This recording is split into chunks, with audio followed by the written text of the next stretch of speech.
Hello friends, कैसे हैं आप सभी। आपको और आपके पूरे परिवार को दीपावली की हार्दिक शुभकामनाएं। आज दीपावली है और दीपावली के साथ साथ ही हमारा ये हिंदी की विकास क्रम में चल रहा दूसरा लेक्चर है, वीडियो लेक्चर। हिंदी का विकास क्रम जो चल रहा था, मैंने पहले लेक्चर में बताया था आपको हिंदी का पाठ्यक्रम और परीक्षा पैटर्न। इसके बाद में आज आपका पद्यांश शुरू कर रहा हूं, जिसमें कि पद्यांश पर आधारित प्रश्नोत्तर स्टार्ट करेंगे आज से। और आज से हम अयोध्या सिंह उपाध्याय हरिऔध का पवन दूतिका जो पाठ है उसको पढ़ेंगे। तो देखिए बच्चों,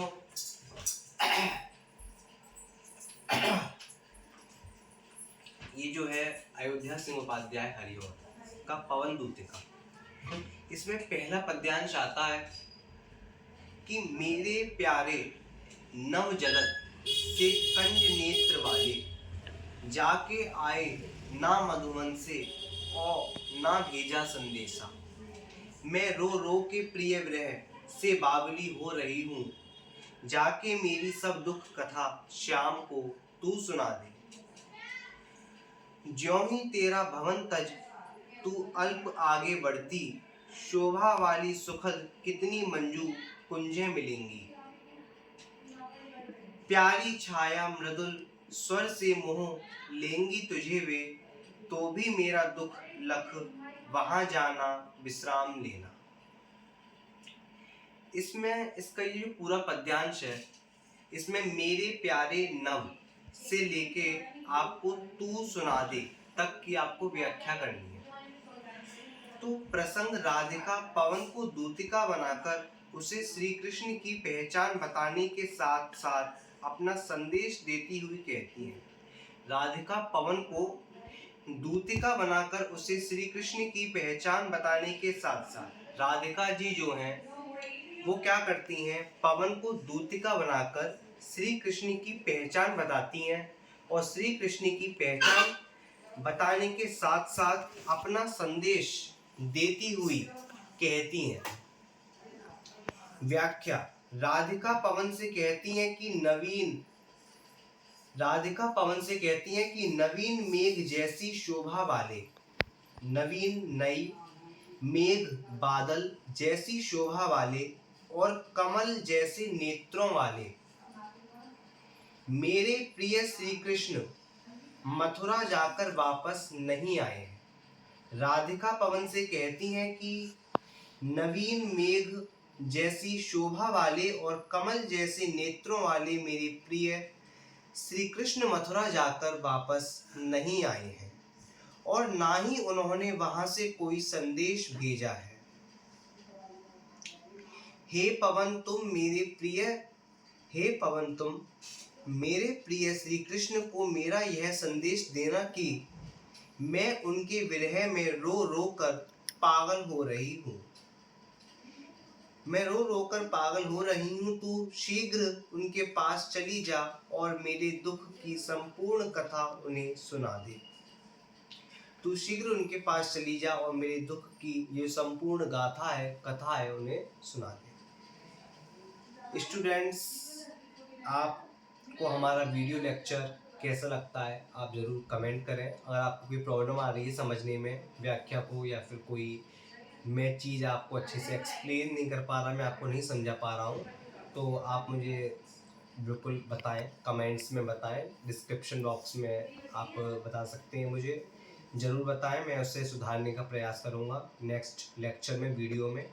अगर मेरी आवाज़ क्लियर नहीं हो रही या फिर समझाने में कोई दिक्कत आ रही हो, आप मुझे तुरंत बताएं उसके बारे में। मैं उसको आगे उसमें जो त्रुटि होगी उसमें ज़रूर प्रयास करूँगा आगे।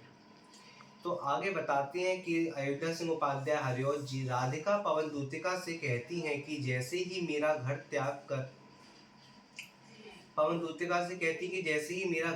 कर तू थोड़ा सा आगे बढ़ेगी, तुझे अत्यंत सुंदर तथा सुखद कुंजें दिखाई देंगी। तू मेरा ही तू जैसे ही मेरा घर त्याग कर छोड़कर तू थोड़ा सा आगे बढ़ेगी, थोड़ा सा आगे बढ़ेगी, तुझे अत्यंत सुंदर सुंदर और सुखद यानी कि जो हमें खुशी प्रदान करेगा, ऐसा सुखद अनेक कुंजें कुंजें छोटे छोटे जो पेड़ होते हैं उन्हें कहते हैं कुंजें दिखाई देंगी।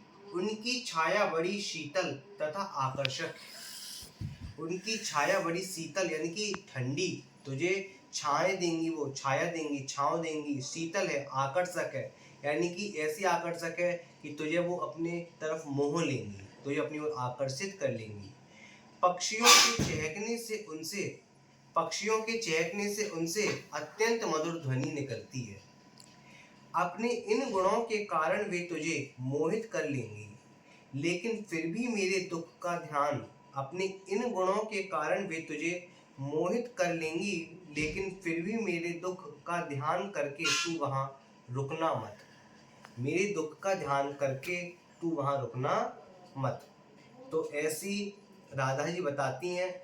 अब हम इसकी एक एक जो हमने पद्यांश पढ़ा है, अगर हम इसका एक एक पंक्ति का जो अर्थ निकालेंगे वो किस प्रकार से निकालते हैं। पेपर में जैसे कि आपका पद्यांश आएगा, मेरे प्यारे नव जलद से कंज नेत्र वाले, तो मेरे प्यारे यानी कि मेरे प्यारे श्री कृष्ण राधिका पवन दूतिका से कहती हैं, राधिका पवन दूतिका से कहती हैं कि जो नवीन मेघ जैसी शोभा वाले हैं, यानी कि नव माने नवीन, जलद माने मेघ यानी कि बादल, कंज माने हैं मेघ जैसी शोभा वाले, यानी कंज माने होता है कमल, और नेत्र वाले यानी कि आंखों वाले, यानी कि मेरे प्यारे श्री कृष्ण जिनकी नवीन मेघ जैसी यानी नया बादल जैसी शोभा है, शोभा वाले हैं, और जिनकी आंखें कैसी हैं, कमल के समान हैं और कमल जैसे नेत्र हैं उनके। जाके आए ना मधुवन से और ना भेजा संदेशा, जो कि एक बार मधुवन यानी कि मथुरा जाकर ना तो वापस लौटे हैं और ना ही उन्होंने कोई संदेश भेजा है, और ना ही उन्होंने वहां से कोई संदेश भेजा है मेरे लिए। मैं रो रो के प्रिय विरह से बावली हो रही हूँ। राधिका जी पवन दूतिका से कहती हैं कि तू मधुवन अर्थात मथुरा जाएगी तो उन्हें बताइए कि मैं उनके अपने प्रिय के विरह से रो रो के बावली पागल हो रही हूँ, बावली हो जा रही हूँ, यानी उनके प्रिय के विरह से, उनके प्यार की तड़प में, उनके प्रिय के विरह से पागल हो रही हूँ, उनके प्रेम में दिन दिन बावली हो रही हूँ। जाके मेरी सब दुख कथा श्याम को तू सुना दे। ये जो मेरी सब दुख कथा है, जो ये मेरी ये सब दुख कथा है, कहानी है, ये पूरी जाके श्याम को तू सुना दे, श्री कृष्ण को तू ये सब सुना दे, सब बता दे ये मेरी कहानी। ज्यों ही तेरा भवन तज तू अल्प आगे बढ़ती, तू ज्यों ही जैसे ही मेरा भवन मेरा घर तज त्याग कर तू अल्प यानी कि थोड़ा सा आगे बढ़ती यानी आगे बढ़ेगी, शोभा वाली सुखद यानी सुंदर लगने वाली, ऐसी सुंदर सुंदर, सुखद कितनी मंजू यानी कितनी कुंजें, मंजू यानी कि सुंदर, मंजू माने सुंदर, कुंजें माने कुंजें मिलेंगी तुझे, अत्यंत सुखद और सुंदर कितनी कुंजें मिलेंगी, सुंदर अत्यंत सुंदर। प्यारी छाया मृदुल स्वर से मोह लेंगी तुझे वे, अपनी प्यारी छाया यानी कि अपनी ठंडी छांव, शीतल छांव, और मृदुल यानी कि कोमल स्वर जो पक्षियां उन कंजों पर चहकते हैं, उनकी आवाज से, स्वर से तुझे वो अपनी ओर मोह लेंगी अर्थात आकर्षित कर लेंगी तुझे वे। तो भी मेरा दुख समझ के, लख माने की जान के, समझ के, वहां जाना विश्राम लेना, वहां तू मेरी इस दुख को समझ के फिर भी तू वहां पर रुकना मत, विश्राम ना लेना, विश्राम माने रुकना मत, तू आगे बढ़ती जाना और श्री कृष्ण के पास जाके मेरे संदेश को पहुंचा देना। तो आशा करता हूँ आपको ये पद्यांश अच्छी तरीके से समझ आया होगा।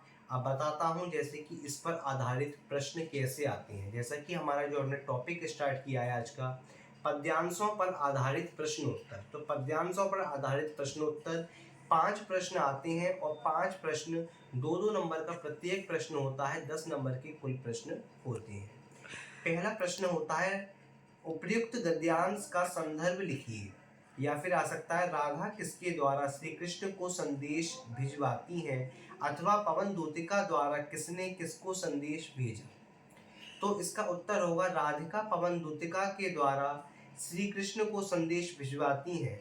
इसी अगर आपने व्याख्या अच्छी तरीके से समझ ली है तो आप इनके प्रश्नों के उत्तर आराम से दे सकते हैं। इसलिए व्याख्या समझना बहुत आवश्यक है, समझना अच्छा है। दूसरे पद्यांश पर चलते हैं जो कि अत्यंत इम्पोर्टेंट है और बहुत अत्यंत महत्वपूर्ण है और बहुत अच्छा भी है। तो ये बता रहे हैं यहाँ पे,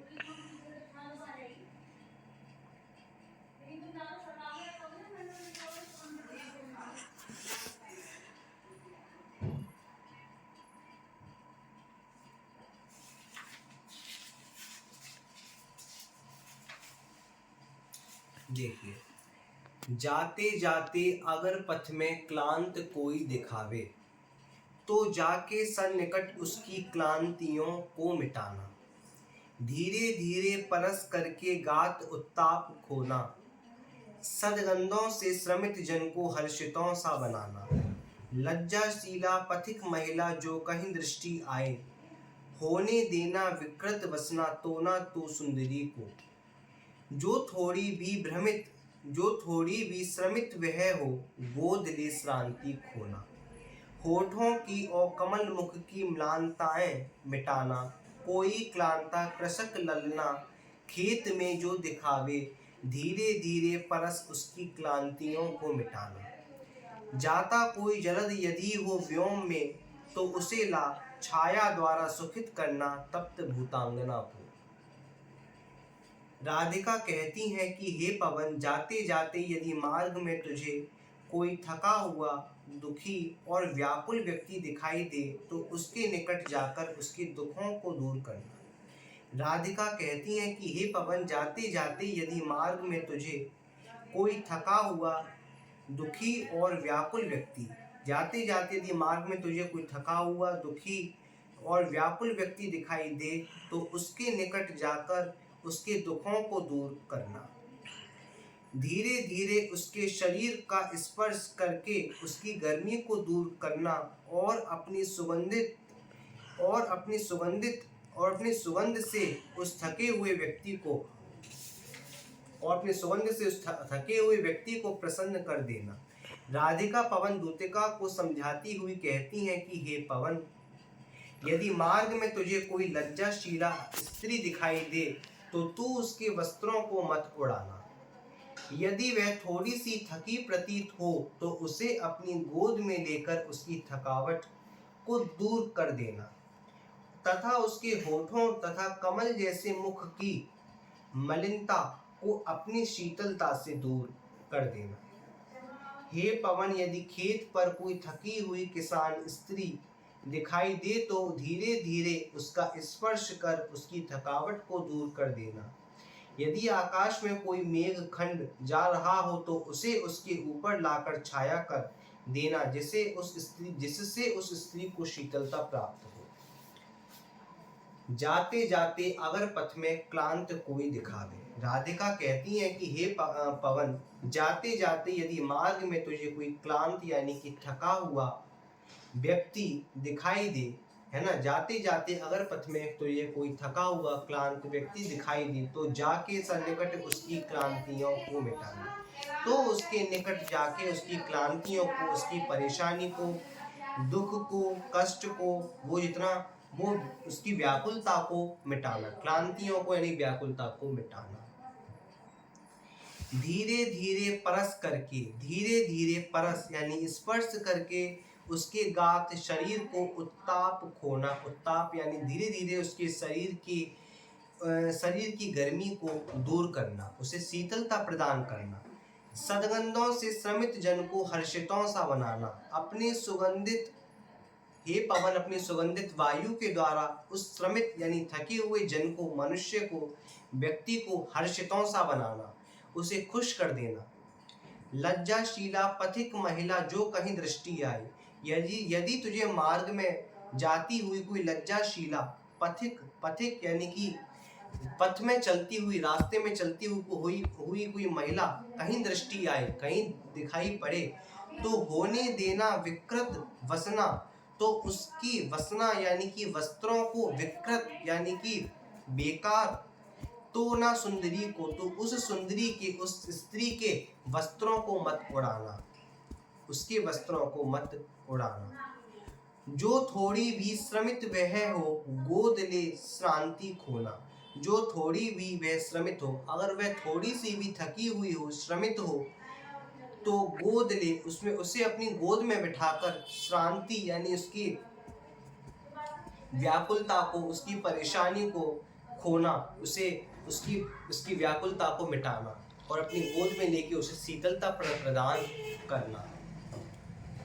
होठों की और कमल मुख की क्लांताएं मिटाना, उसके होठों और कमल जैसे मुख की म्लानताएं यानी कि मलिनताएं, अपनी म्लानताएं यानी कि मलिनता को अपनी शीतलता से दूर कर देना, अपनी शीतलता से दूर कर देना।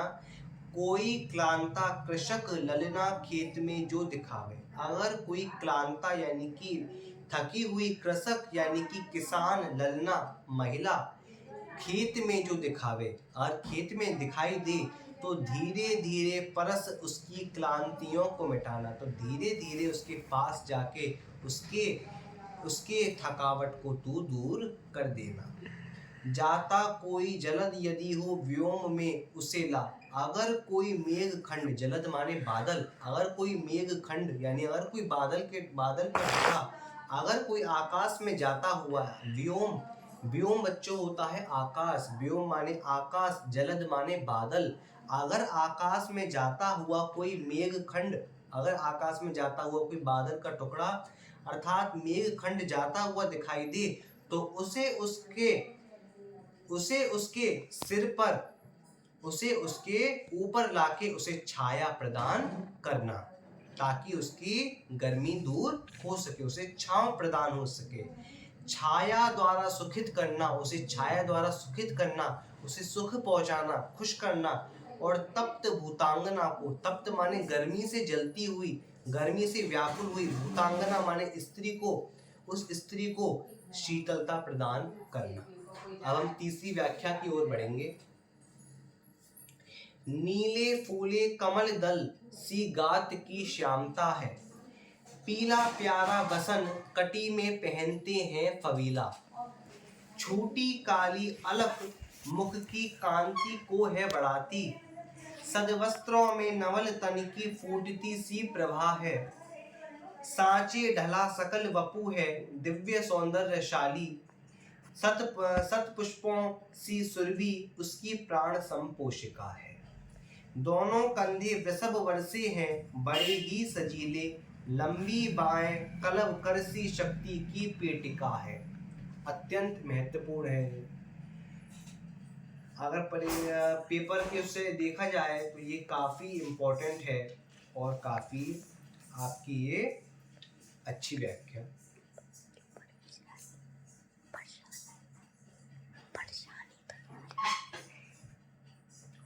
अगर आपको इन व्याख्याओं को समझने में कोई भी परेशानी आ रही हो तो मुझे कमेंट में बताएं कि हमें यहाँ समझ में नहीं आ रहा। आज मैं आपको इस वीडियो लेक्चर में केवल और केवल 3 या 4 व्याख्याएं समझाऊंगा, ताकि आपको कोई परेशानी ना हो, समझने में कोई दिक्कत ना हो। अगर समझने में आपको जहाँ भी दिक्कत आ रही है, यूट्यूब चैनल को लगातार वॉच करते रहें, देखते रहें वीडियो लेक्चर्स को, हमारे साथ ज्वाइन रहें, लगातार हमें लाइक करें, सपोर्ट करें, सब्सक्राइब करें चैनल को, ताकि हमें भी आगे प्रेरणा मिले आगे लेक्चर्स को शूट करने के लिए। अगर आप लोगों का प्यार और साथ सहयोग रहेगा तो हम आगे भी अच्छी वीडियोस बना पाएंगे।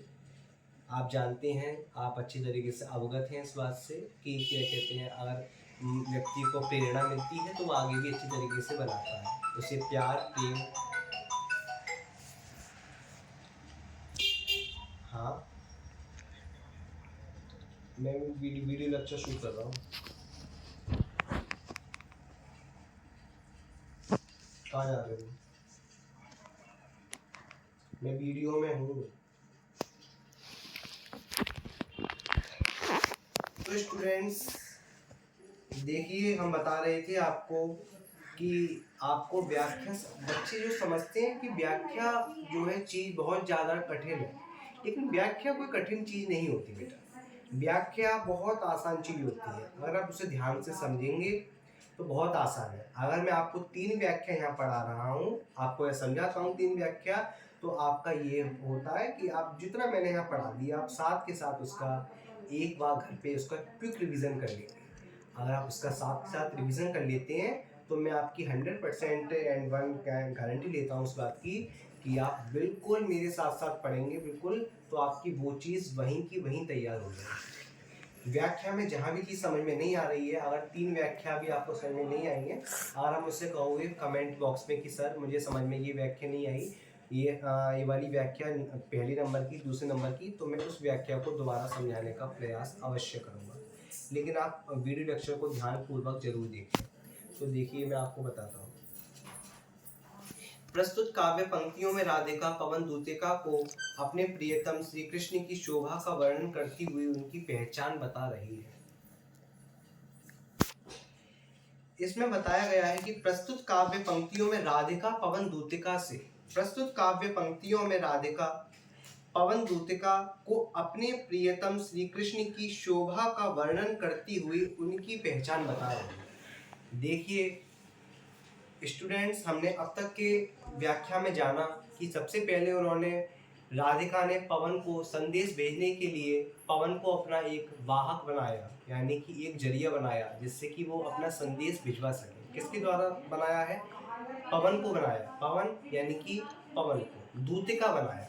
दूसरे में देखा कि उन्होंने बताया कि अगर तू जैसे जैसे मेरे घर से आगे बढ़ेगी तो तुझे क्या कहते हैं, कोई कृषक महिला मिलेगी और तुझे कोई व्यक्ति मिलेगा तो उसके कष्टों को दूर करना, उसकी व्याकुलता को मिटाना, उसके जो गर्मी लगेगी उसे उसको मिटाना, उसे शीतलता प्रदान करना। अब तीसरे पद्यांश की ओर जैसे हम आगे बढ़े हैं इसी श्रेणी में, तो आगे बता रहे हैं कि अयोध्या सिंह उपाध्याय हरिऔध जी पवन दूतिका पाठ के माध्यम से बता रहे हैं कि पवन दूतिका बताती हैं, राधिका जी कहती हैं पवन दूतिका को अब अपने प्रियतम श्री कृष्ण की शोभा का वर्णन करती हैं कि मेरे जो श्री कृष्ण हैं वो कैसे कैसे लगते हैं, वो कितने सुंदर हैं। उनकी सुंदरता को प्रकट करती हैं, उनकी सुंदरता को बताती हैं और उनकी पहचान भी बताती हैं कि वो कैसे दिखते हैं। अगर तो उनके पास जाएगी तो उन्हें पहचानेगी कैसे? अब हम किसी व्यक्ति को किसी के पास भेजते हैं तो उसे उसकी पहचान बताएंगे नहीं बताएंगे? अगर हम उसे उसकी व्यक्ति की पहचान ना बताएं तो वो व्यक्ति उस व्यक्ति को कैसे जान पाएगा? तो ऐसे ही राधिका जी पवन दूतिका को श्री कृष्ण की शोभा का वर्णन करते हुए उनकी पहचान बता रही है। हे पवन, नीले खिले कमल पुष्पों के समूह की श्यामलता के समान। हे पवन, नीले खिले कमल पुष्पों की समूह की श्यामलता के समान ही उनके शरीर की श्यामल छवि है।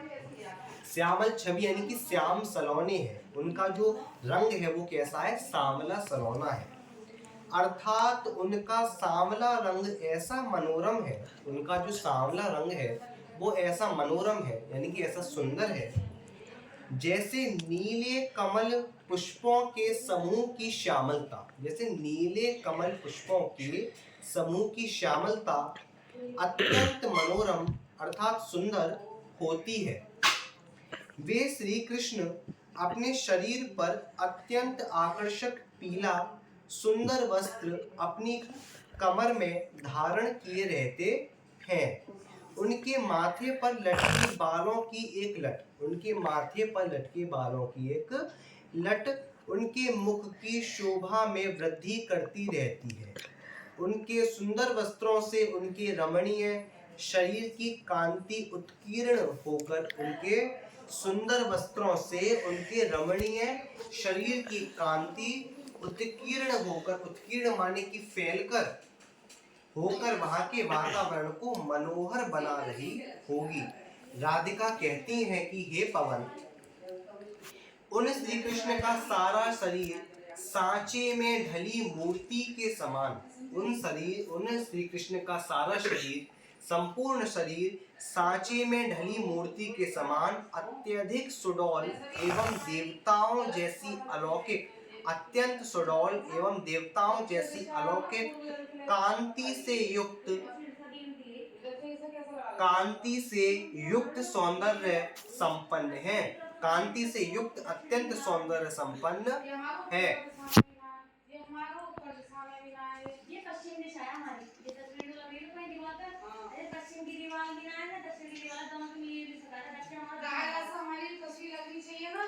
अरे बोलो मत। शरीर की कांति उत्कीर्ण होकर वहां के वातावरण को मनोहर बना रही होगी। राधिका कहती हैं कि हे पवन, उन श्री कृष्ण का सारा शरीर सांचे में ढली मूर्ति के समान, उन श्री कृष्ण का सारा शरीर सांचे में ढली मूर्ति के समान अत्यधिक सुडौल एवं देवताओं जैसी अलौकिक कांति, कांति माने प्रकाश से युक्त सौंदर्य संपन्न है। उनके शरीर से निकलने वाली सुगंध उत्तम पुष्पों की सुगंध के समान प्राणों का पोषण करने वाली है। अर्थात जिस प्रकार उत्तम पुष्पों की गंध व्यक्ति के मन को प्रफुल्लित और आनंदित कर देती है, वैसे ही उत्तम सुगंध श्री कृष्ण के शरीर से स्रावित होती है। उनके दोनों कंधे श्रेष्ठ साण के कंधे के समान विशाल और बलिष्ठ हैं। उनकी दोनों भुजाएं हाथी की सूंड के समान, उनकी दोनों भुजाएं हाथी की सूंड के समान शक्ति की पिटारी है, शक्ति की पिटारी है। एक एक करके पंक्ति का अर्थ समझेंगे।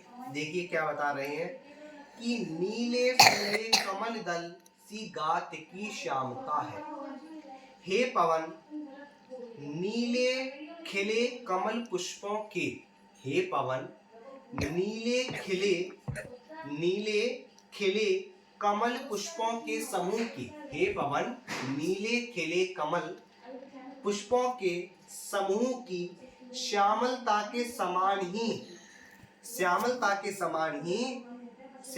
समान ही उनके शरीर की श्यामल छवि है। कह रहे हैं उनके शरीर की श्यामल छवि है। नीले फूले कमल दल सी गात की श्यामता है। बच्चों, गात माने होता है शरीर, नीले माने नीले, फूले माने खिले हुए फूल, नीले खिले हुए फूलों पुष्पों के समूह जैसे, कमल पुष्पों के समूह जैसे समान ही उनके शरीर की भी श्यामल छवि है।